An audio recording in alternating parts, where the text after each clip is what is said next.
ఆకాశలింగమై ఆవహించరా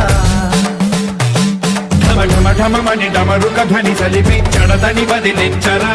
శ్రీవాయులింగమై సంచరించరా అణువణువున తన తనువున నిలిచి చలనమే కలిగించరా భస్మం చేసే అసురునే అగ్నిలింగమై